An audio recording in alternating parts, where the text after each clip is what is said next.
CTS 시청자 여러분, 안녕하세요. 여러분들을 주님의 이름으로 축복합니다. 작년 한 해 성경 어플을 통해 가장 많이 검색된 성경 구절이 무엇인지 아십니까? 여러분, 1위가 빌립보서 4장 6절이었습니다.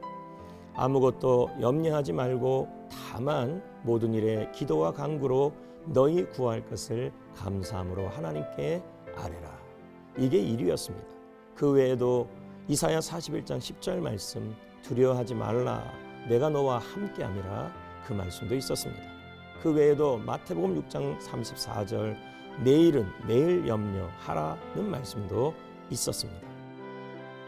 다른 어떤 피조물이라도 우리를 우리 주 그리스도 예수 안에 있는 하나님의 사랑에서 끊을 수 없느니라. 여러분, 왜 작년 한 해 이런 성경 구절이 많이 검색되었을까요? 그것은 국민들과 성도님들이 많은 염려와 걱정 속에 살았다라는 뜻입니다. 여러분, 우리는 왜 이렇게 염려했을까요? 작년 한 해 동안 왜 이렇게 걱정하고 있었을까요? 그것은 코로나19나 경제 상황, 이 모든 상황으로 인해 우리의 터들이 무너지고 있었기 때문입니다. 그런데 여러분, 성경에도요, 터가 무너지는 상황들이 있었습니다. 바로 노아와 그의 가족들의 상황이죠. 온 세상이 홍수로 인해 모든 터가 무너지고 있었습니다. 어디에도 피난처가 없었습니다. 그러나 노아에게만 피난처가 있었습니다. 그 피난처가 어디였을까요? 창세기 6장 8절 말씀입니다. 노아는 여호와께 은혜를 입었더라. 홍수로 노아도 모든 터가 무너지고 있었습니다. 그런데 하나님의 은혜가 노아를 보호했다는 것입니다. 하나님의 사랑이 노아를 지켰다라는 것입니다. 그것은 터가 무너지는 상황에서 하나님의 은혜와 사랑이 피난처가 되었다라는 의미입니다. 그래서 사도 바울도 로마서 8장 39절 말씀에 다음과 같이 말씀합니다. 다른 어떤 피조물이라도 우리를 우리 주 그리스도 예수 안에 있는 하나님의 사랑에서 끊을 수 없느니라.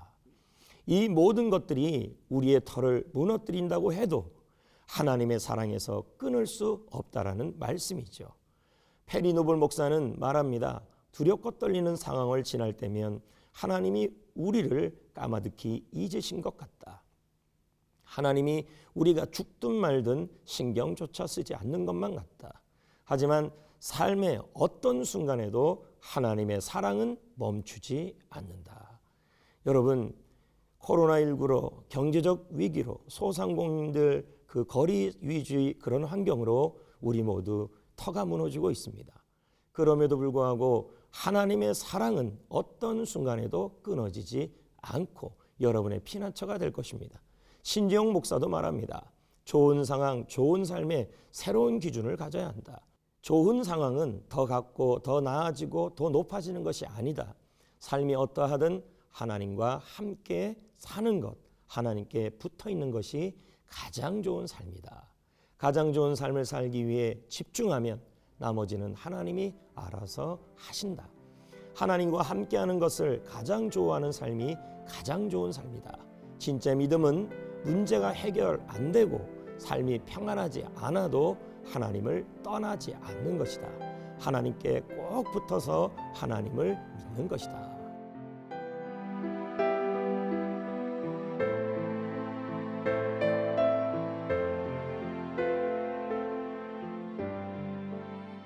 여러분, 진짜 믿음은요, 터가 무너지는 상황에서도 하나님의 사랑을 끝까지 믿는 것입니다. 아무쪼록 터가 무너지는 상황에서도 하나님의 사랑을 믿으며 승리하시는 여러분 되시기를 축복합니다. 고맙습니다. 감사합니다.